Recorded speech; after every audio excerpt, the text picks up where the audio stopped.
Azkaban, Chapter 6. So grab your favorite wizarding hat and your wand, and let's begin. Chapter 6. Talons and Tea Leaves.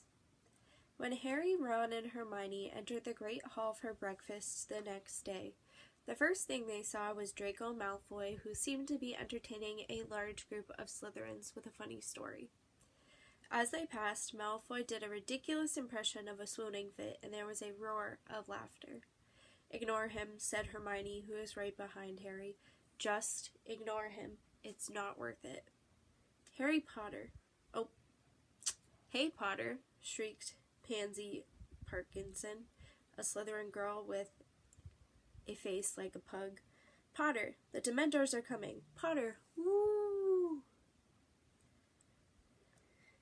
Harry dropped into a seat at the Gryffindor table next to George Weasley. "New third-year course schedule," said George, passing them over. "What's up with you, Harry?" "Malfoy," said Ron, sitting down on George's other side and glaring over at the Slytherin table. George looked up in time to see Malfoy pretending to faint with terror yet again. "That little git," he claimed calmly. "He wasn't so cocky last night when the Dementors were down our end of the train. Came running into our compartment, didn't he, Fred?" "Nearly wet himself," said Fred, with a contemptuous glance at Malfoy. "I wasn't too happy myself," said George. "They're horrible things, those Dementors." "Sort of freeze your insides, don't they?" said Fred. "You didn't pass out, though, did you?" said Harry in a low voice. "Forget it, Harry," said George bracingly. "Dad had to go out to Azkaban one time, remember, Fred? And he said it was the worst place he'd ever been. He came back all weak and shaky. They suck the happiness out of a place, Dementors. Most of the prisoners go mad in there. Anyway, we'll see how happy Malfoy looks after our first Quidditch match," said Fred. "Gryffindor vs. Slytherin. First game of the season, remember?" The only time Harry and Malfoy had faced each other in a Quidditch match, Malfoy had definitely come off worse. Feeling slightly more cheerful, Harry helped himself to sausages and fried tomatoes. Hermione was examining her new schedule. "Oh God, we're starting new subjects today," she said happily. "Oh good, we're starting new subjects today," she said happily. "Hermione," said Ron, frowning as he looked over her shoulder, "they've messed up your schedule. Look, they've got you down for about 10 subjects a day." "There isn't enough time. I'll manage. I fixed it all with Professor McGonagall." "But look," said Ron, laughing. "See this morning? 9 o'clock Divination, and underneath, 9 o'clock Muggle Studies." And Ron leaned closer to the schedule, disbelieving. "Look, underneath that, Arithmancy, 9 o'clock. I mean, I know you're good, Hermione, but no one's that good. How are you supposed to be in 3 classes at once?" "Don't be silly," said Hermione shortly. "Of course I won't be in 3 classes at once." "Well then, pass the marmalade," said Hermione. "But, oh Ron, what's it to you if my schedule is a bit full?" Hermione snapped. "I told you I fixed it with Professor McGonagall." Just then, Hagrid entered the Great Hall. He was wearing his long moleskin overcoat and absent-mindedly swinging a dead polecat from one enormous hand. "All right," he said eagerly, pausing on the way to the staff table. "You're in my first ever lesson right after lunch. Been up since 5, getting everything ready.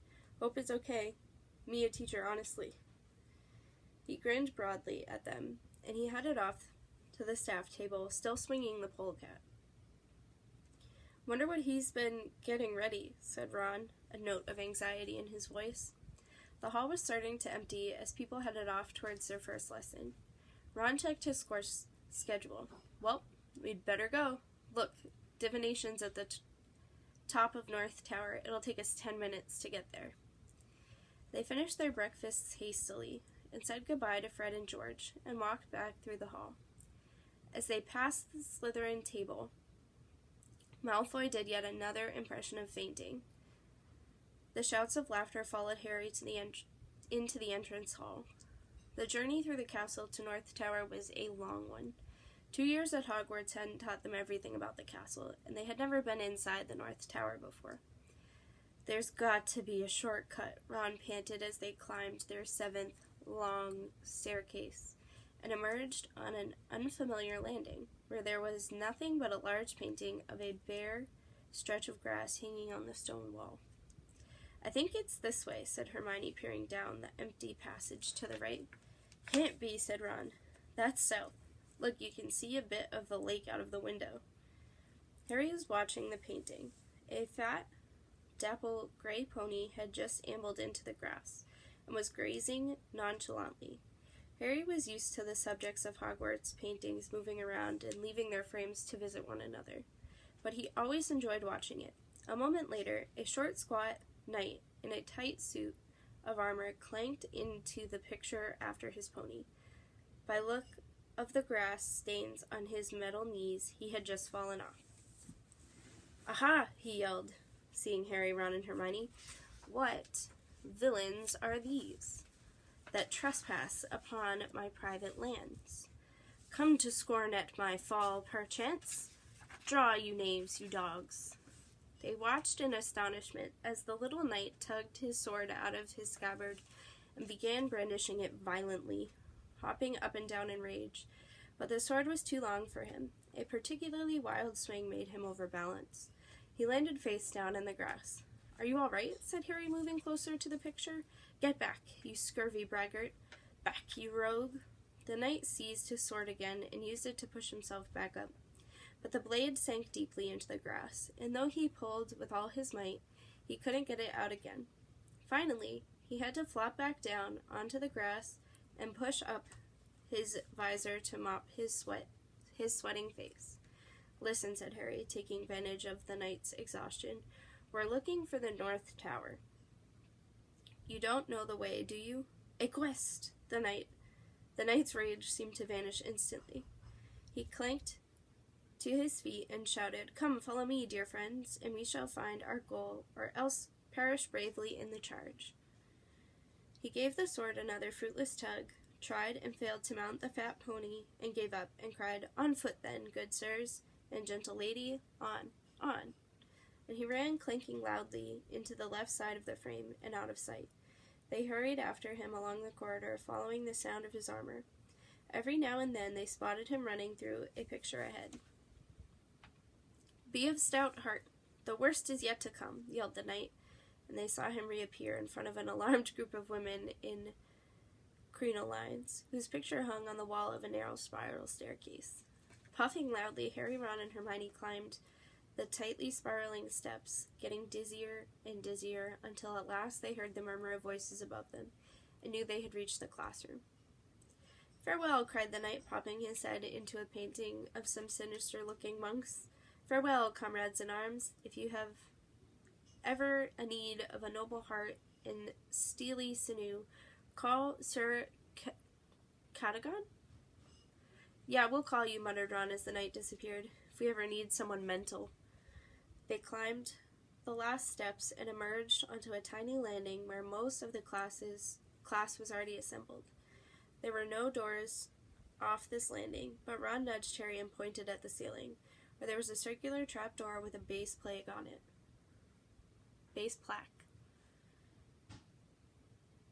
"Sybil Trelawney, Divination teacher," Harry read. "How are we supposed to get up there?" As though in answer to his question, the trapdoor suddenly opened, and a silvery ladder descended right at Harry's feet. Everyone got quiet. "After you," said Ron, grinning, so Harry climbed the ladder first. He emerged into the strangest-looking classroom that he had ever seen. In fact, it didn't look like a classroom at all, more like a cross between someone's attic and an old-fashioned tea shop. At last, 20 small circular tables were crammed inside, all surrounded by chintz armchairs and fat little poofs.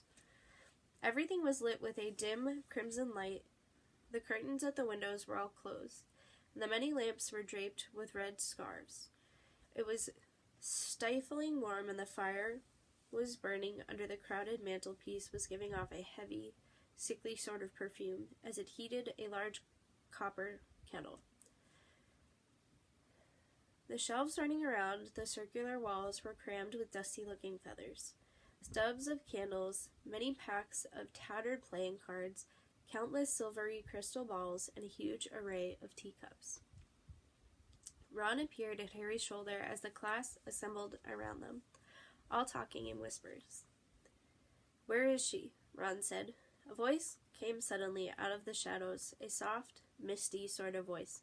"Welcome," it said. "How nice to see you all in the physical world at last." Harry's immediate impression was of a large, glittering insect. Professor Trelawney moved into the firelight, and they saw that she was a very thin lady. Her large glasses magnified her eyes to several times their natural size, and she was draped in a gauzy, spangled shawl.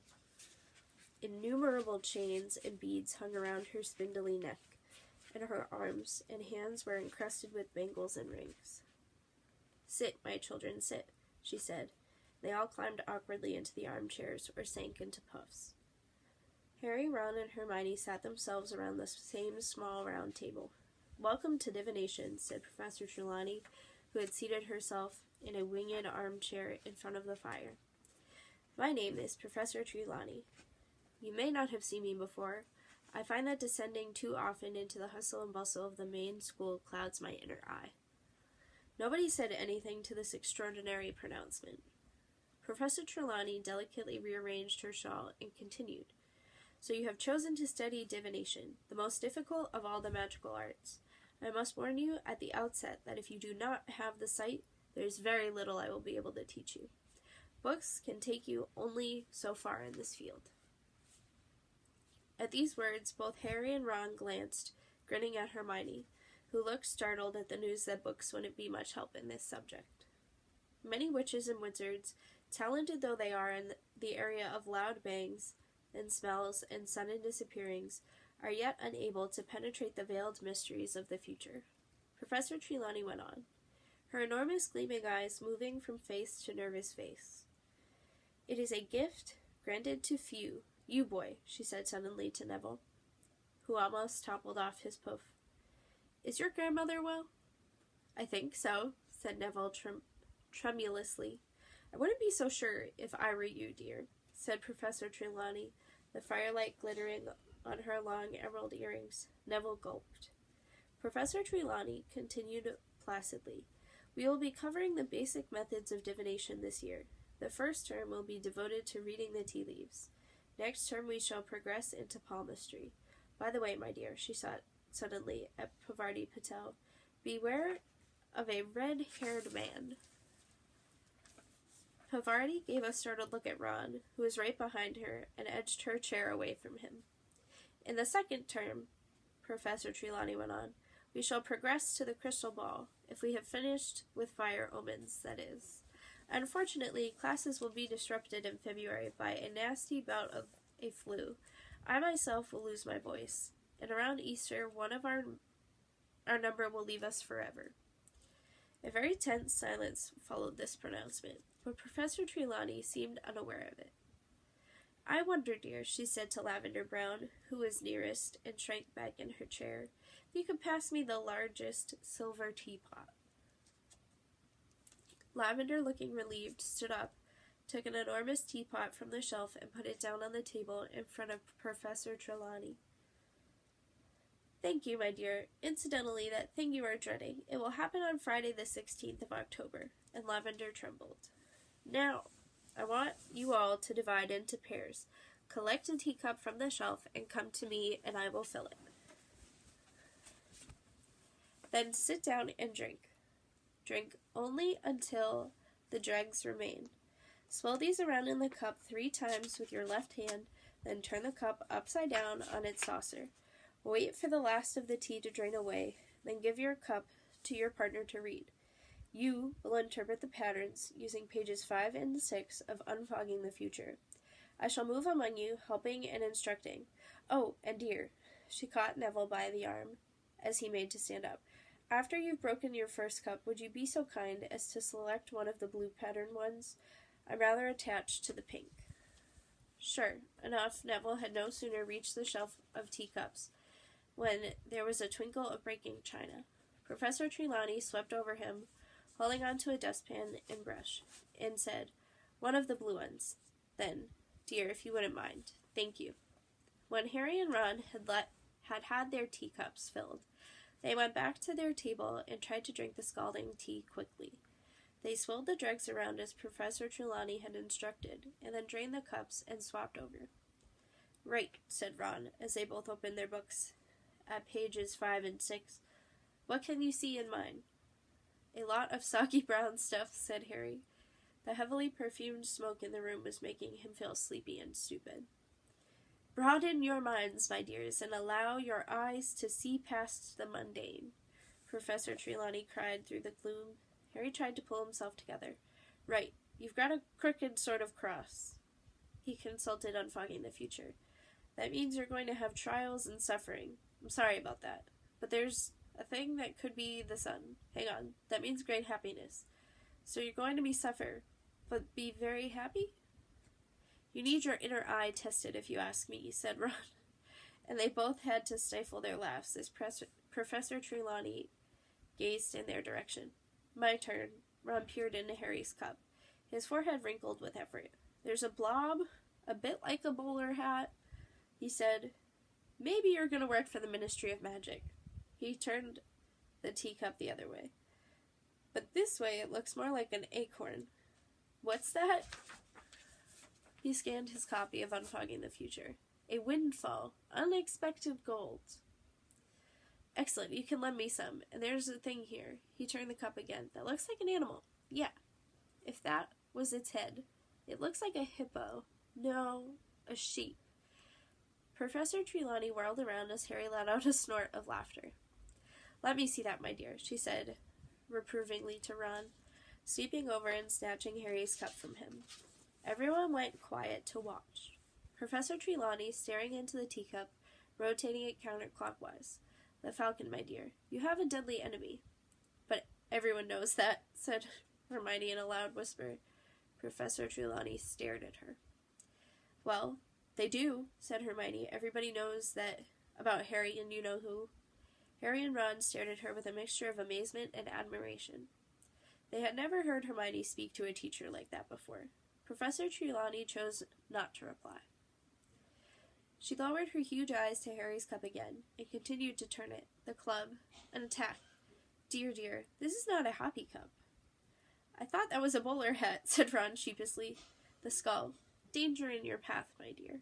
Everyone was staring, transfixed at Professor Trelawney, who gave the cup a final turn, gasped, and then screamed. There was another tinkle of breaking china. Neville had smashed his second cup. Professor Trelawney sank into a vacant armchair, her glittering hand at her heart and her eyes closed. My dear boy, my poor dear boy, no. It is kinder not to say. No, don't ask me. What is it, Professor? Said Dean Thomas at once, and everyone had got to their feet. And slowly they crowded around Harry and Ron's table, pressing close to Professor Trelawney's chair to get a good look at Harry's cup. My dear, Professor Trelawney's huge eyes opened dramatically. You have the grim. The what? Said Harry. He could tell that he wasn't the only one who did not understand. Dean Thomas shrugged at him, and Lavender Brown looked puzzled, but nearly everybody clasped their hands to their mouths in horror. The grim, my dear, the grim, cried Professor Trelawney, who looked shocked that Harry did not understand. The giant spectral dog that haunts churchyards, my dear boy, it is an omen, the worst omen of death. Harry's stomach lurched. The dog on the cover of Death Omens in Flourish and Blots, the dog in the shadows of Magnolia Crescent. Lavender Brown clapped her hands to her mouth, too. Everyone was looking at Harry, everyone except Hermione, who had gotten up and moved around to the back of Professor Trelawney's chair. I don't think it looks like a grim, she said flatly. Professor Trelawney surveyed Hermione's mounting dislike. You'll forgive me for saying so, my dear, but I perceive very little aura around you, very little receptivity to the resonances of the future. Seamus Finnegan was tilting his head to the side. It looks like a grim if you do this, he said, with his eyes almost shut, but it looks more like a donkey from here. He said, leaning to the left. When you've all finished deciding whether or not I'm going to die or not, said Harry, taking even himself by surprise. Now nobody seemed to want to look at him. I think we will leave the lesson here for today, said Professor Trelawney in her mistiest voice. Yes, please pack away your things. Silently the class took their teacups back to Professor Trelawney, packed away their books, and closed their bags. Even Ron was avoiding Harry's eyes. "Until we meet again," said Professor Trelawney faintly. "Fair fortune be yours. Oh, fair fortune be yours. Oh, and dear," she pointed at Neville, "you'll be late next time, so mind you work extra hard to catch up." Harry, Ron, and Hermione descended Professor Trelawney's ladder and the winding staircase in silence, then set off for Professor McGonagall's Transfiguration Lesson. It took them so long to find her classroom that, early as they had left Divination, they were only just in time. Harry chose a seat right at the back of the room, feeling as though he were sitting in a very bright spotlight. The rest of the class kept shooting furtive glances at him, as though he were about to drop dead at any moment. He hardly heard what Professor McGonagall was telling them about animaguses, wizards who transform at will into animals, and wasn't even watching when she transformed herself in front of their eyes into a tabby cat with spectacle markings around her face. "Really, what has got into you all today?" said Professor McGonagall, turning back into herself with a faint pop and staring around at them. "Not that it matters, but it's that the first time my transformation's not got applause from a class." Everybody's heads turned toward Harry again, but nobody spoke, and then Hermione raised her hand. "Please, Professor, we've just had our first divination class, and we were reading the tea leaves and—" "Ah, of course," said Professor McGonagall, suddenly frowning. "There's no need to say more, Miss Granger. Tell me, which of you will be dying this year?" Everyone stared at her. "Me," said Harry finally. "I see," said Professor McGonagall, fixing Harry with her beady eyes. "Then you should know, Potter, that Sybil Trelawney has predicted the death of one student a year since she has arrived at this school. None of them has died yet. Seeing death omens in her favorite way of greeting a new class. If it were not for the fact that I never speak ill of my colleagues." Professor McGonagall broke off, and they saw that her nostrils had gone white. She went on more calmly. "Divination is one of the most imprecise branches of magic. I shall not conceal you from that. I have very little patience with it. True seers are very rare, and Professor Trelawney—" She stopped again, and then said in a matter-of-fact tone, "You look in excellent health to me, Potter, so you will excuse me if I don't let you off homework today. I assure you that if you die, you need not hand it in." Hermione laughed. Harry felt a bit better. It was harder to feel scared of a lump of tea leaves away from a red light and be fuddled perfume of Professor Trelawney's classroom. Not everyone was convinced, however. Ron still looked worried, and Lavender whispered, "But what about Neville's cup?" When Transfiguration class had finished, they joined the crowd thundering toward the Great Hall for lunch. "Ron, cheer up," said Hermione, pushing a dish of stew toward him. "You heard what Professor McGonagall said."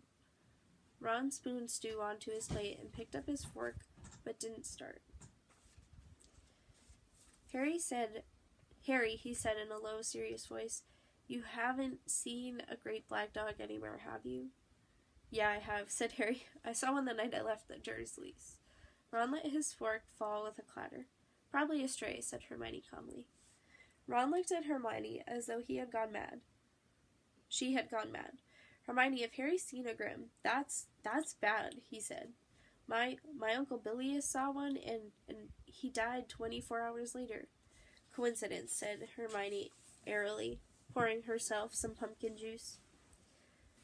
"You don't know what you're talking about," said Ron, starting angrily. "Grims scare the living daylights out of most wizards." "There you are, then," said Hermione, in a superior tone. "They see the Grim and die afraid. The Grim's not an omen, it's the cause of death. And Harry's still with us because he's not stupid enough to see one and think, right, well, I'd better kick the bucket then." Ron mouthed wordlessly at Hermione, who opened her bag, took out her new arithmancy book, and propped it open against the juice jug. "I think divination seems very woolly," she said, searching for her page. "A lot of guesswork, if you ask me." "There was nothing woolly about the Grim in that cup," said Ron hotly.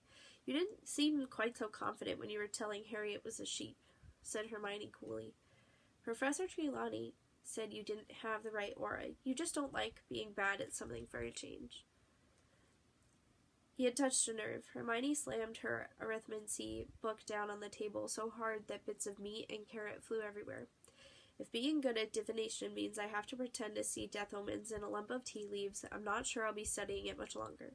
That lesson was absolute rubbish compared with my arithmancy class. She snatched up her bag and stalked away. Ron frowned after her. What's she talking about? He said to Harry. She hasn't been to arithmancy class yet.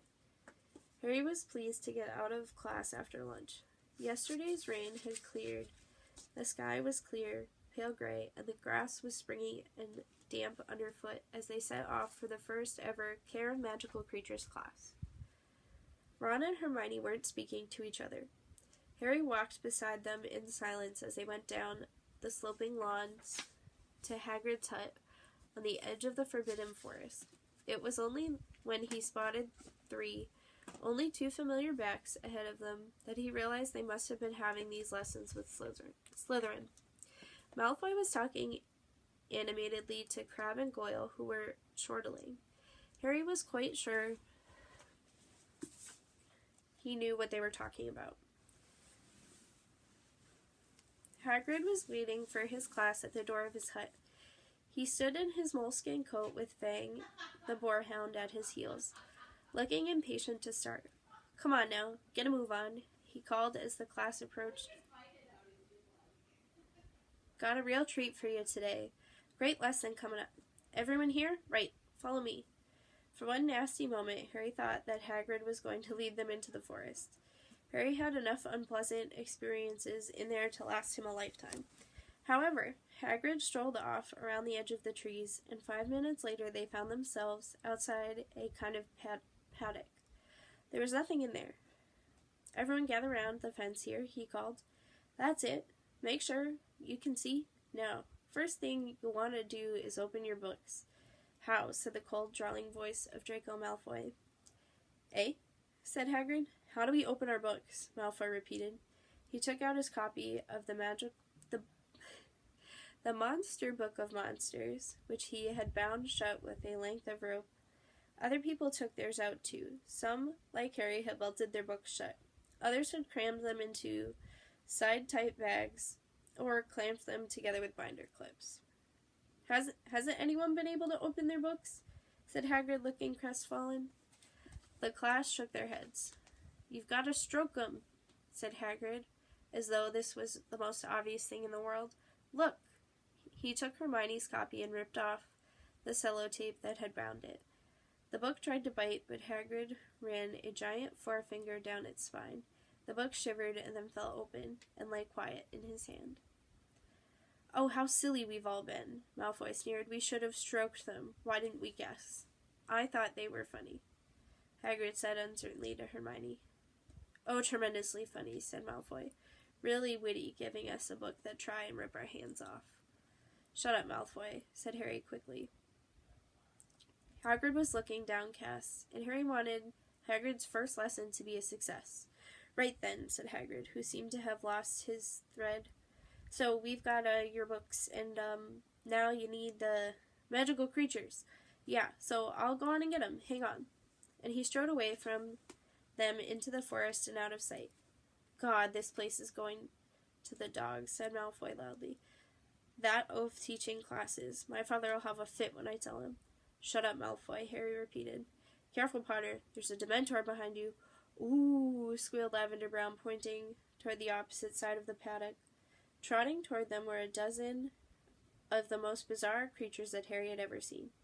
They had the bodies, hind legs, and tails of horses, with the front legs and wings and heads of what seemed to be giant eagles, with cruel steel-colored beaks, large, brilliantly orange eyes. The talons on their front foot were half a foot long and deadly-looking. Each of the beasts had a thick leather collar around its neck, which was attached to a long chain, and the ends of these were held in the vast hands of Hagrid, who came jogging into the paddock behind the creature.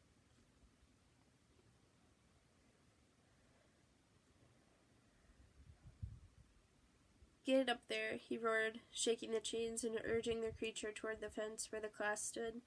Everyone drew back silently as Hagrid reached them and tethered the creature to the fence. "Hippogriffs," Hagrid roared happily, waving a hand at them. "Beautiful, aren't they?" Harry could sort of see what Hagrid meant. Once you've got over the first shock of seeing something that was half horse, half bird, you started to appreciate the hippogriffs' gleaming coats, changing smoothly from feather to hair, each of them a different color: stormy gray, bronze, pinkish, gleaming chestnut, and inky black. "So," said Hagrid, rubbing his hands together and beaming around, "if you want to come a bit nearer—" No one seemed to want to. Harry, Ron, and Hermione, however, approached the fence cautiously. "Now, first thing you gotta know about hippogriffs is they're very proud," said Hagrid. "Easily offended, hippogriffs are. Don't ever insult one, 'cause it might be the last thing you do." Malfoy, Crabbe, and Goyle weren't listening. They were talking in an undertone, and Harry had a nasty feeling they were plotting how best to disrupt this lesson. "You always wait for the hippogriff to make the first move," Hagrid continued. "It's polite, you see. You walk toward him, and you bow, and you wait. If he bows back, you're allowed to touch him. If he doesn't bow, then get away from him sharpish, 'cause those talons hurt. Right, who wants to go first?" Most of the class backed further away, and even Harry, Ron, and Hermione had misgivings. The hippogriffs were tossing their fierce heads